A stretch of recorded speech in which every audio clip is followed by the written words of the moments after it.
Okay, today is November the 10th, 2020, and this is Science, Bielewski Science.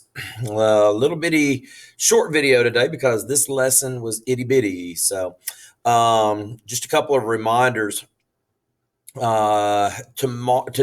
is the last day to turn in makeup, late work, um, missing work. Today is it for the first part of the 9 weeks for the second 9 weeks. We have progress reports coming up that I have to have finalized, and so tonight midnight is the cutoff. There will be no more work accepted after midnight tonight. So that work will be graded, and I'll try to get it back to you. It'll be pretty quick because I have to have progress reports ready by the end of this week. So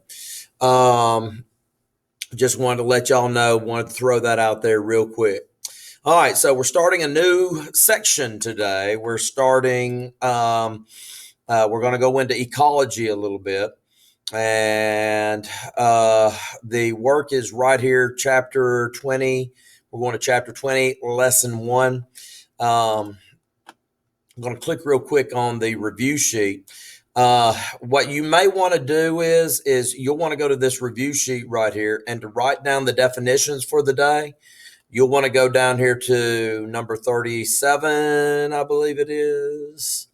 Number 38 is where you can just, instead of taking notes down here now, I put the definitions here at the end, and you can just write the definition straight into the blank. So I thought I would show y'all that. All right, let's go to the actual work. This ain't going to take very long. It's a very, very short lesson, so it's not going to take us very long today. All right, matter, energy in the environment. And I told the classes, I think that this picture right here of these flamingos are pretty cool. They're standing in the water, and it kind of looks like trees in the background. It looks like a river almost environment. However, they are in a salty environment because they love to eat shrimp, and that's what causes their feathers to turn that color, is from all the shrimp that they eat. And shrimp, when they are raw, when they haven't been cooked yet, they have this pinkish appearance to them, and that's what turns their feathers pink. So it's kind of interesting there. Well, all of that deals with factors that are called biotic and abiotic. All right, so what are abiotic and biotic factors? Well, we're going to start talking now about an ecosystem. Okay, and what is an ecosystem? All right, well, the first word that you have is ecosystem. And so let's write down a definition for ecosystem. All right, and you can pull this up here in just a second, or you can type it. You can do it however you want to do it.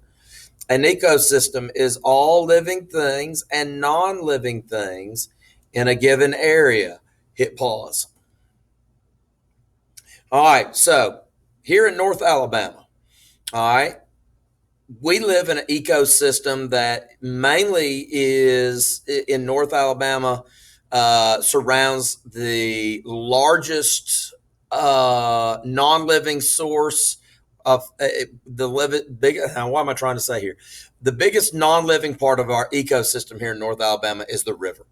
Okay, the river is one of the bigger things that influences our ecosystem here. All right. Now, there are bigger things, but the ecosystem that really has a lot of effect on us, or the non-living thing, is the river. And the river is a non-living source. All right. It is a non-living thing. There's been people all day today. Water's alive. Water is not alive. It has living things in it, but water itself is not alive. And when it comes to trying to figure out if things are alive or not, what you need to run through is kind of a checklist when you're trying to figure out if something is living or not. And some of the things that you can run through your head is do these things take in energy? Plants do, animals do, protists do, fungus do, okay? Bacteria does. Does it give off waste product? Okay, well, animals does, plants does, the living things do. Does it give birth or does it reproduce in some matter? All right. And water, I've never seen water giving birth to water. I have never seen water eating something, okay, because they are not living things. Water is not a living thing. All right. What is a biotic factor? All right. A biotic factor are living things in an ecosystem. Okay. Hit pause now. Okay. Biotic factors are things that are alive. Now, a root word for the word biotic is bio. Okay. And bio, which I'm writing here, bio means life. Okay. Now, so when you see bio in biotic, you should be thinking living things. So think about where you live. Think about the living things that surround you, the other people in the house, your pets, the plants in your front yard or in your backyard, which includes trees and grass and bushes and things like that. Okay, those are biotic factors that influence where you live. All right, so the biotic means living things. Now, that also includes the bacteria that is living, on your skin. It includes the insects, it includes the animals that live in the trees around your houses. So all of those are biotic factors that have an influence on the ecosystem where you live.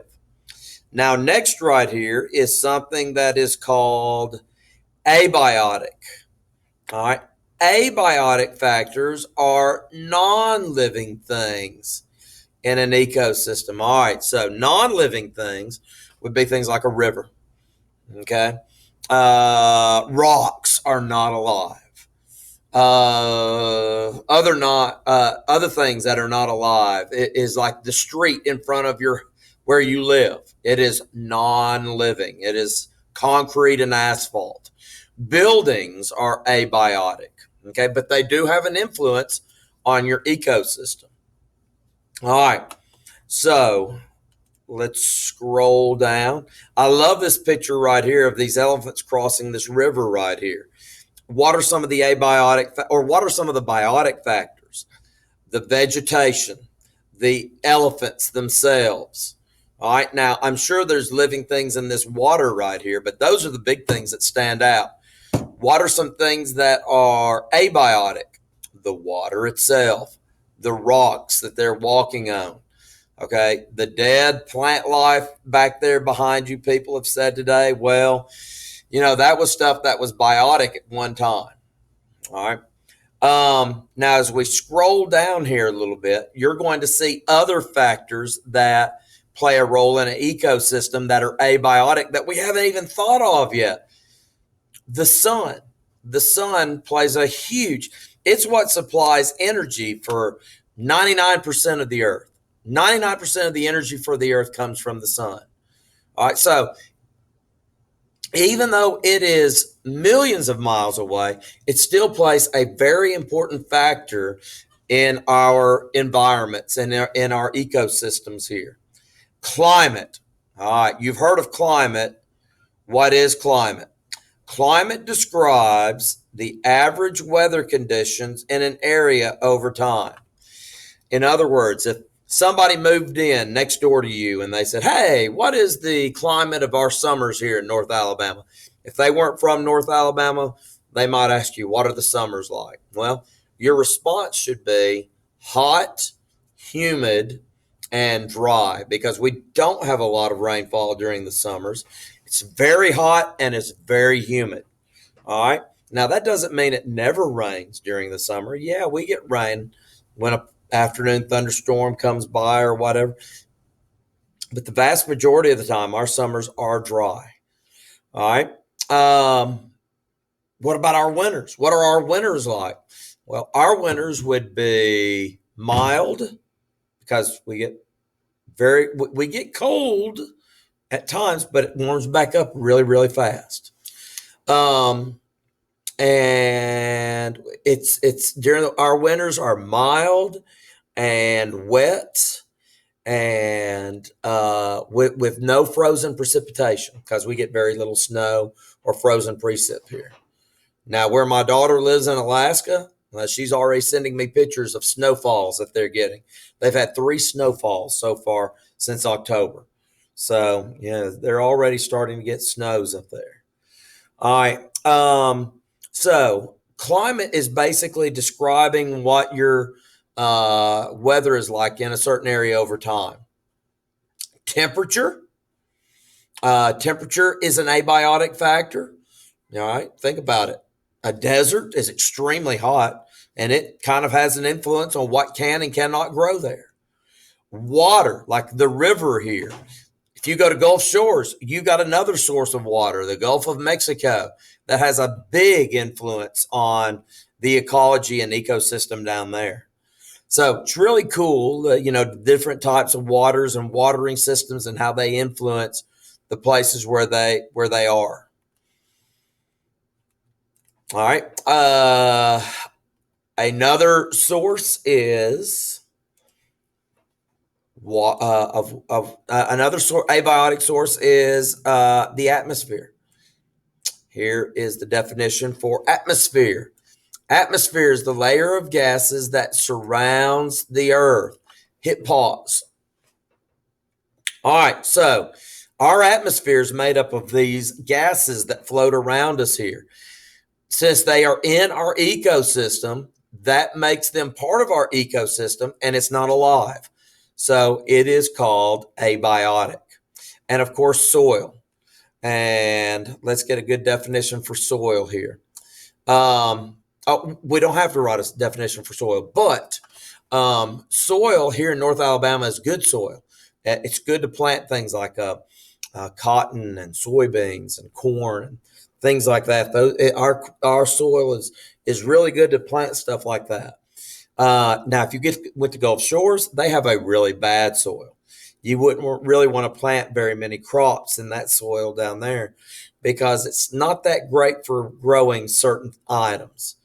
So yeah, that's why you see you can see some crops farms growing, but you won't see like what you do going to Huntsville when you see cotton fields between here and Huntsville. So, all right, well, that is today's lesson. What you need to do now is you need to do the review sheet.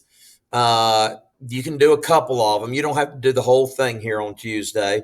Answer about 10 of them and be done.